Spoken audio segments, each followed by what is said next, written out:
ते म्हणतात ना, आपण किती काही ठरवलं ना तर आपलं काही जाणं होत नाही, तिथून बोलवणं यावंच लागतं. असाच काही प्रसंग आहे ना आमच्यासोबत घडला आहे. तर रामराम मंडळी, मी रविराज सरडे. खूप दिवसापासून ठरवलं होतं की व्लॉगिंग सुरुवात करूया, पण काही जमत नव्हतं. म्हणलं सुरुवात करूया आपलं गुरुदेव दत्तांपासून, या गिरनार यात्रेकडनं. चला तर मग सुरुवात करूया. ठीक आहे ना, मग पर्वत यात्रेकडे प्रथम घेतलं आपलं हनुमानाचं आणि काळ भैरवनाथाचं दर्शन. मग काय आपला प्रवास चालू केला. खूप दिवसापासून ठरवलं होतं जायचं. मग काय योगच येत नव्हता.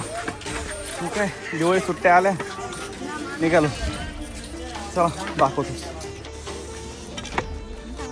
बस एवढं जोरदार केलं होतं की 3 ते 4 तासात म्हणलं 10,000 पायऱ्या अशा सर करू. पण हे 3 तासानंतर चेहरे बघा. तसे पर्याय मार्ग खूप आहेत, रोपेने जाऊ शकता, नाहीतर ते आपलं पालखी वगैरे आहेत. पण नाही, आपल्याला पायऱ्यानेच जायचं. ठरवून चालतो ना सगळं काय.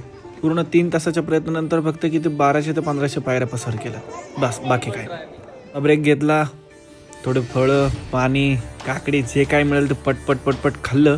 थोडं विश्रांती करून परत प्रवास चालू केला.